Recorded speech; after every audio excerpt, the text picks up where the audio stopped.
저는 오늘 마태복음 2장 9절과 12절 말씀을 가지고 그리스도를 발견하고 경배하라, 이란 제목으로 말씀을 나누겠습니다.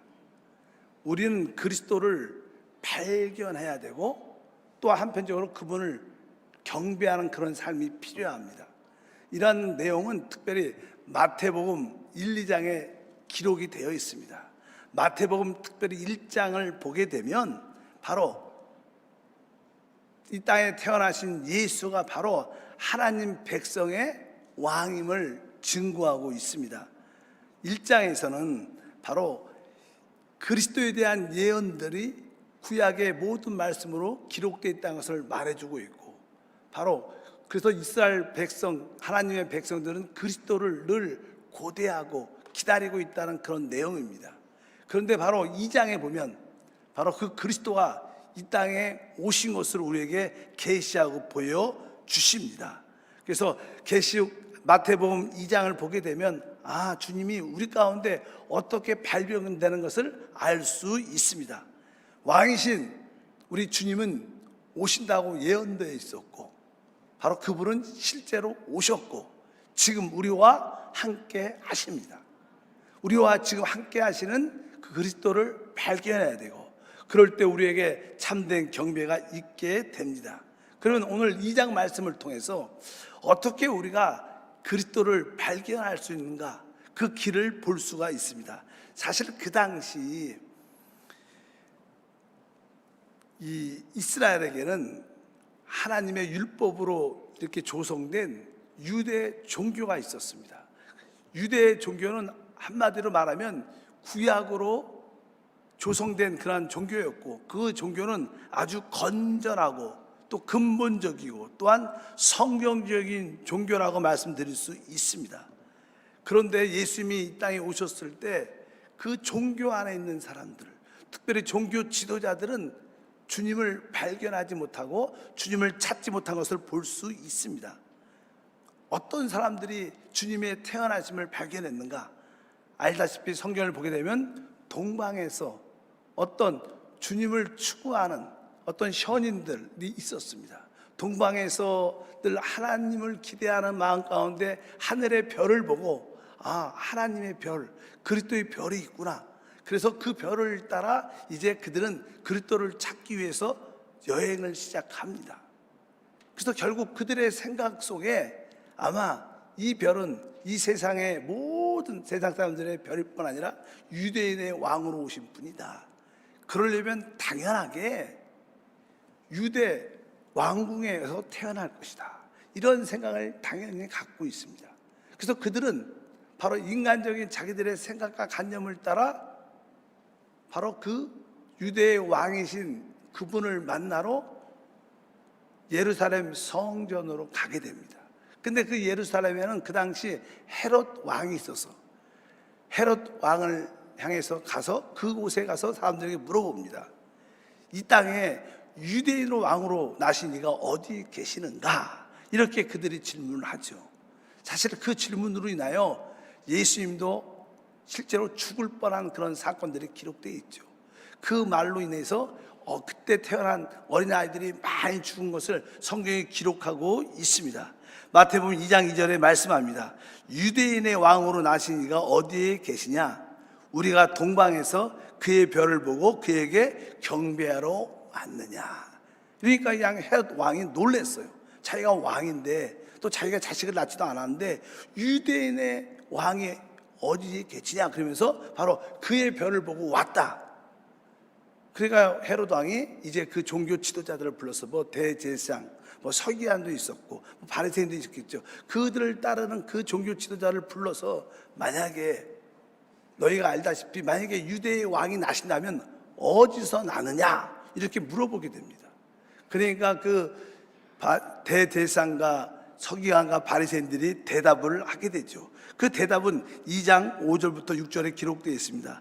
이르되 유대 베들레헴 이오니 이는 선지자로 이렇게 기록된 바, 또 유대 땅 베들레헴아 너는 유대 고을 중에 가장 작지 아니하도다. 내게서 한 다스린 자가 나와서 내 백성 이스라엘의 목자가 되리라 하였음이니이다. 여기에 구약 예언에 보게 되면 바로 그리스도가 베들레헴에서 태어날 것이다, 이렇게 기록이 되어 있습니다. 그러니까 이 동방 박사들이 그 이야기를 듣고 베들레헴, 그리고 베들레헴을 향해서 가게 됩니다. 그런데 중요한 것은 여기에 지도자, 종교적인 지도자들이 있어요. 그 대제사장들과 서기관과 바리새인, 이런 분들도 나름대로 하나님을 안다고 생각하는 사람들인데, 이들은 동방 박사와 함께 베들레헴으로 가지 않았어요. 그게 참 이상해요. 만약에 진짜 그들이 바라는 메시아, 유대의 왕이 왔다면 당연하게 그분을 찾으러 가야 되는데 가지 않았습니다. 우리는 이 말씀을 통해서 무엇을 알 수 있을까요? 사람들이 성경 지식을 안다고 해서 하나님을 아는 게 아니라는 거예요. 우리는 성경 지식을 아는 것과 살아계신 그리스도 하나님을 체험하는 것은 별개의 문제입니다.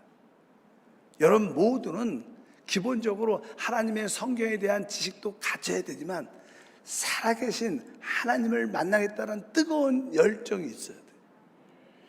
그래서 알다시피 이 동방 박사들은 그분의 별을 보고 이렇게 찾아와 발견하러 나가지만 종교 지도자는 그렇지 않다는 거예요. 예수님이 첫 번째 오실 때도 이러한 사건이 있었습니다. 주님은 다시 오십니다. 많은 사람들이 예수님이 다시 오셔, 그분 재림하셔, 성경에 기록되어 있어, 이렇게 그들은 알고 있지만 진짜 그분을 기다리거나 사모하는 사람들은 많지 않다는 그런 의미도 될 수 있습니다. 기억할 것은 여러분들이 성경 지식도 알아야 되지만 살아계신 하나님을 내적으로 만난 것이 얼마나 중요한 것을 여러분들이 분명히 깨닫기를 바랍니다. 결국 이 동방에서 온 박사들은 그 별을 따라 다시 한번 가다 보니까 어떤 한 베들레헴의 어떤 한 집에 그 별이 머무릅니다. 그래서 그 집을 열어보니까 그곳에 어린 아이 예수와 그의 어머니가 있는 것을 보게 되죠. 성경 그 사건에 대해서 이렇게 기록됩니다. 마태복음 2장 10절과 11절을 보니까 그들이 별을 보고 매우 크게 기뻐하더라. 집에 들어가 아기와 그의 어머니 마리아와 함께 있는 것을 보고 엎드려 아기에게 경배하고 보배함을 열어 황금과 유황과 모략을 예물로 드리니라. 그들은 진짜 그 별을 따라 결국 그 집에 들어가게 되는데 거기서 바로 그 태어난 유대의 왕 그리스도 메시아를 보게 되죠. 그래서 그 앞에 엎드렸다, 이렇게 말씀합니다. 엎드려 경배했다. 한번 따라할까요? 엎드려 경배하다. 사실 우리가 꿈꾸는 우리 하나님 그리스도 메시아를 만나면 우리는 당연하게 어떻게 엎드려 경배하는 모습이 우리 가운데 있어야 됩니다. 사실 엎드린다는 뜻은 무슨 뜻입니까? 엎드린다는 것은 다른 것이 아니라 지금까지 나를 인도하신 모든 하나님의 역사를 그대로 받아들입니다. 그 모든 환경과 일들을 그대로 순복하고 받아들입니다. 나는 오직 주님의 손안에 지금까지 있었음을 고백합니다. 그것이 좋은 일이 있을 수 있고 그것이 고난과 환난과 역경과 어려움이 있을지라도 이 모든 것을 그대로 받아들입니다. 오직 나는 주님의 손안에 있음을 고백합니다. 그리고 우리가 납작 주 앞에 엎드리게 되죠. 참으로 진짜 주 앞에 엎드린 자는 주님을 만난 자들이에요. 여러분 주님을 만난 경험이 있습니까? 사실 주님을 만난 경험을 가지려면 진짜 주님 앞에 모든 환경의 안배에 대해서 인정하고 받아들이는 모습을 가져야 돼요. 우리가 신앙생활을 하다 보면 종종 어떤 아내들은 목사님 나는 너무 힘든 남편을 만났어요. 진짜 나에게도 관심이 없고 집에도 관심이 없고 아주 여러 가지 어려운 일이 너무나 많은 남편 때문에 쉽지 않습니다. 그런데 여러분들이 고난과 그런 환난을 당할 때 어느덧 그 고난과 환난이 깊어지면 나중에 참된 하나님을 만나게 되죠. 참된 하나님을 만나도 남편이 변화되지 않을 때도 있죠. 편치 않은 똑같은 모습을 가질 때도 있겠지만, 그럴 때 여러분들은 깊이 하나님, 내가 이 모든 이러한 환경, 나에게 주어진 이러한 남편도 내가 그대로 받아들입니다. 전에는 내가 좀 원망과 불평, 투덜됨도 많았지만 내가 이 모든 환경을 하나님의 주권 안배 안에 있음을 내가 기억하고 내가 진짜 하나님의 모든 주권을 받아들입니다. 그리고 주님 앞에 엎드려서 주님, 살든지 죽든지 주님의 뜻이 되기를 원합니다. 주님의 뜻이 이루어지기를 원합니다. 이렇게 진짜 우리가 삶의 가운데 주 앞에 엎드리면 그것은 진짜 하나님께 뭐예요? 참된 경배가 되는 줄 믿습니다. 우리는 그리스도를 발견하면 우리는 진짜 그분께 엎드리게 됩니다. 모든 환경의 안배를 진심으로 받아들이게 되고 하나님께 기도하게 되는 줄 믿습니다. 이제 이 동방 박사는 바로 이 땅에 태어난 어린 예수를 발견하죠. 성경에 보면 그 어린 예수가 누군가, 어린아이가 누군가를 말씀합니다. 이사야 9장 6절 말씀 보니까 이는 한 아이가 우리에게 낳고 한 아들을 우리에게 주신 바 되었는데 그의 어깨에는 정사를 메었고 그의 이름은 기묘자라 모사라 전능하신 하나님이라 영존하신 아버지라 평강의 왕이라 할 것임이라. 한마디로 말하면 바로 그때 동방박사들이 발견한 이 어린아이가 바로 전능하신 하나님이라, 영존하신 아버지임을 믿습니다. 바로 우리가 믿는 주 예수, 바로 그분이 바로 영원하신 하나님이시구나. 그것을 우리 모두가 확실하게 깨닫게 될 줄 믿습니다. 그리고 나서 그들은 엎드려 경배할 뿐만 아니라 보배함을 열어서 예물을 드리는데 그 예물의 내용이 이렇게 기록되어 있습니다. 다른 것이 아니라 바로 황금과 유황과 모략을 예물로 드렸다. 우리는 한 번쯤은 이 황금이 무엇을 의미하는지, 이 유향이 무엇을 의미하는지, 모략이 무엇을 의미하는지를 한번 알아봐야 되죠. 구약적으로 보통 설명을 할 때 이 황금은 하나님의 신성을 의미합니다. 사실 이 황금은 바로 당신이 하나님이십니다. 전능하신 하나님이란 그런 믿음을 고백하는 거예요. 우리가 이 황금을 드릴 때 그것은 변치 않는 거예요. 그렇기 때문에 영원하신 하나님이심을 그 믿음으로 고백하는 것을 의미하고, 우리가 두 번째 모략을 먼저 설명하면 모략은 무엇입니까? 바로 장사 지낼 때 드리는 향입니다. 이 모략은 다른 것이 아니라 바로 예수님의 십자가의 죽음을 의미합니다. 바로 예수님이 십자가의 죽음을 통하여 바로 인류의 근본적인 문제, 죄와 사단을 끝내셨다는 거예요. 바로 전능하신 하나님께서 이 땅에 사람으로 오셔서 십자가의 죽음을 통하여, 그 십자가의 죽음을 통하여 죄 문제를 해결하시고 바로 사단의 모든 문제를 해결하셨다는 것을 증거하는 그런 고백의 예물인 줄 믿습니다. 그리고 세 번째는 뭐예요? 유향입니다. 유향은 다른 것이 아니라 바로 주님의 부활을 상징해서 아름다운 향에서 올라가는 것입니다. 알다시피 유향은 부활을 말씀하는데 우리 예수님은 부활하심을 말미암아 바로 그 성령으로 우리를 거듭나게 하셨죠.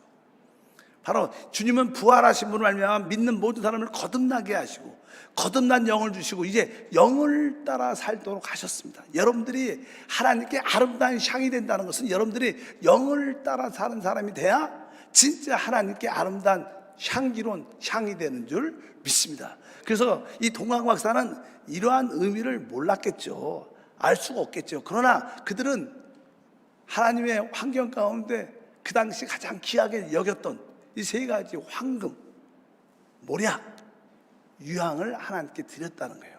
오늘이 성탄절입니다.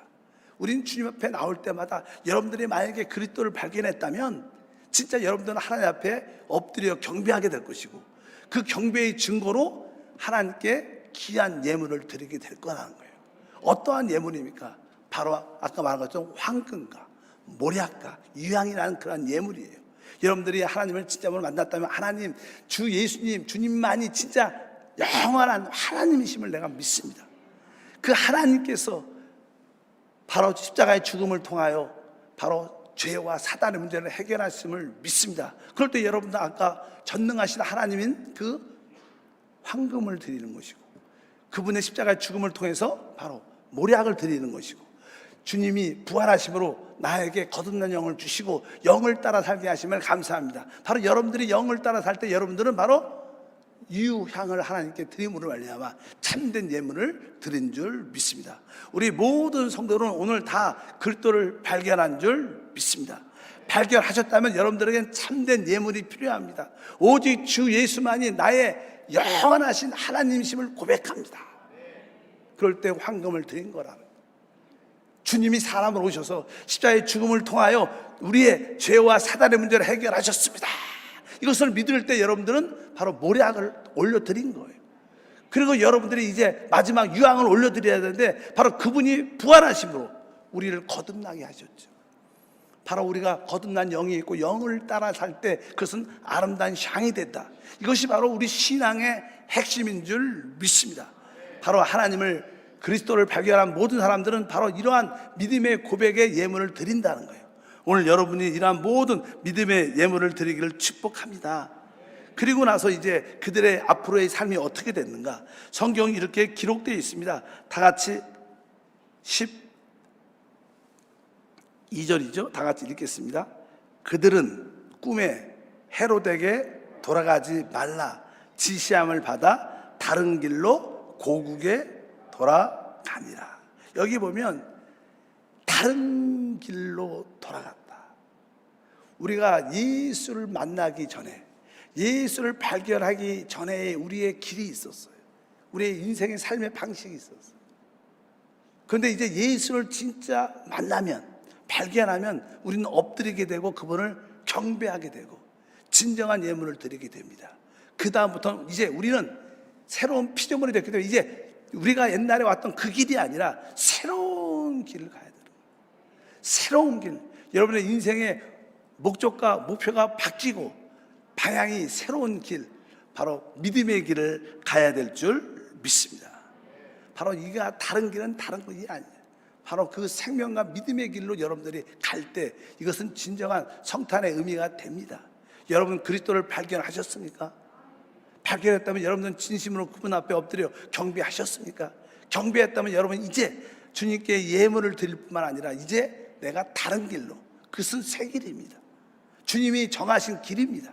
주님이 지시하신 길인 줄 믿습니다. 바로 그 길이 바로 영과 생명의 길입니다.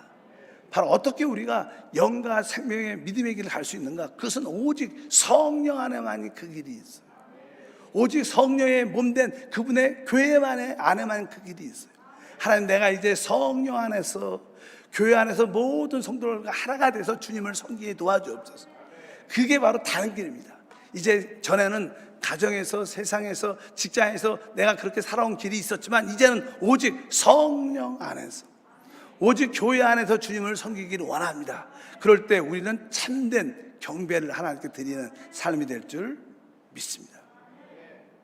이 마태복음 2장을 보게 되면 그리스도가 이 땅에 오셨지만 종교인들은 그분을 발견하지 않았어요. 발견할 마음도 없고 발견하지도 못했습니다. 오직 이방인에서 온 이 동방의 현인들, 박사들만 주님을 발견합니다. 지금도 마찬가지입니다. 이제 주님은 다시 오실 겁니다. 그런데 다시 오시는 주님을 우리가 기대하지만 그분을 대부분 사람들은 발견하지 못합니다. 또 지금 이 세상에서 많은 우리 기독교 종교가 있지만, 믿는 사람이 있다고 말은 하지만 많은 사람들은 전혀 주님이 오시는 건 알지만 그분을 기대하지도 않고 찾지도 않습니다. 그분이 온다 그래도 관심이 없습니다. 그 시대나 지금 시대와 다른 것이 없습니다. 그러나 진짜 주님을 추구하는, 그의 별을 보고 성령을 따라, 영을 따라 사는 사람들은 주님의 오심을 깨달을 겁니다. 여러분 모두가 다시 한번 주님을 진짜로 발견하셔야 돼요. 그럴 때 우리에게는 놀라운 축복과 영광이 함께할 것을 믿습니다. 찬양 중에 내 안에 살아계시는 이런 찬양이 있어요. 지금 우리가 다시 한번 그리스도를 발견하려면 이제 그분은 이미 와 계셔요. 아까 마태복음 2장에 그리스도가 오심이 예언되어 있었고 그분이 실제로 오셨고 그분은 이 땅에 계십니다. 근데도 종교인들은 그분을 찾지 않았어요. 우리 주님 지금도 마찬가지죠. 주님은 이미 우리 가운데 오셨습니다. 그래도 많은 사람이 그분에 대한 지식은 있어도 실제로 찾지 않습니다. 근데 그분은 어디에 계시냐? 바로 우리 영 안에 와 계십니다. 그래서 우리는 우리 마음 안에 오신 그리스도를 발견해야 돼요. 그렇지 않으면 우리도 아까 대제사장과 서기관과 바리새인 종교인처럼 그분을 찾지 않습니다. 그러한 의미에서 내 안에 오신, 내 안에 계신 그분을 여러분들이 참으로 경배하는 만남이 있길 축복합니다. 그럴 때 여러분은 진정한 성탄이 될 줄 믿습니다. 한번 우리 찬양을 한번 불러보겠습니다. 우리 내 안에 살아계시네. 이 찬양을 한번 하나님 내 안에 오신 그리스도를 발견하게 도와주옵소서. 한번 따라합니다. 내 안에 오신 그리스도를 발견하게 도와주시옵소서. 그런 마음으로 한번 찬양을 하겠습니다.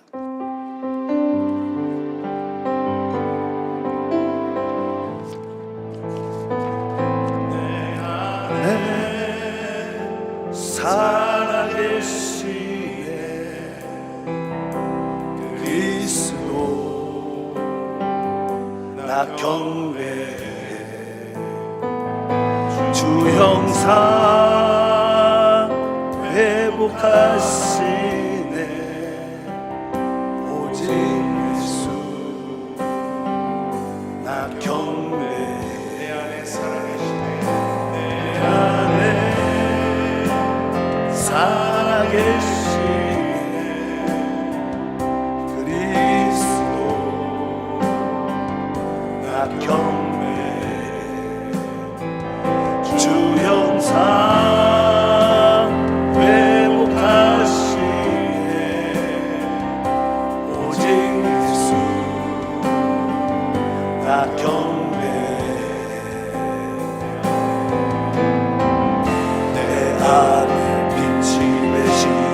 나의 삶 인도하시는 주는 나의 하나님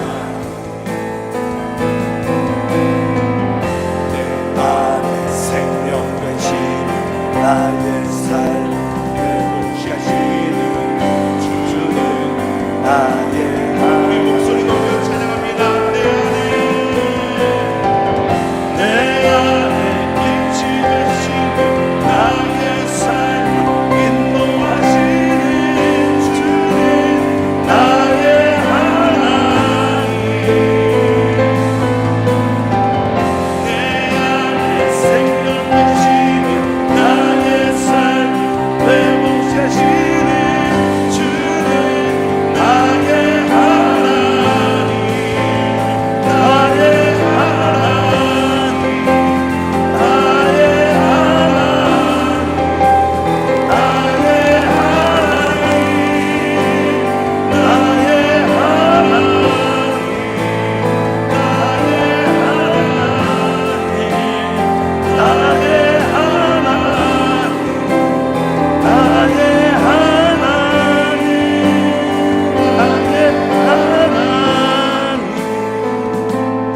나의 살아계시네 그리스도 나 경배해 주 형상 회복하시네 오직 예수 나 경배해.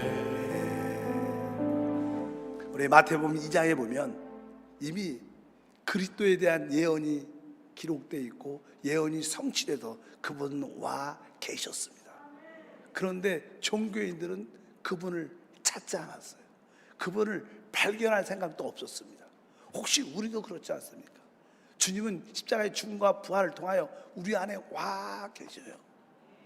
내 안에 와 계신 주님을 여러분 발견하셔야 돼요. 그분을 진짜로 체험해야 돼요. 그분의 인도를 받고 살아야 됩니다. 그럴 때 그것이 참된 주님이 이 땅에 오신 목적이 이루어지는 거예요. 성탄의 참된 의미를 체험하기를 바랍니다. 여러분 안에 오신 주님을 발견하고 그분을 참으로 경배하는 게 성탄절입니다. 하나님 감사합니다. 성탄의 의미를 진심으로 깨닫게 하소서.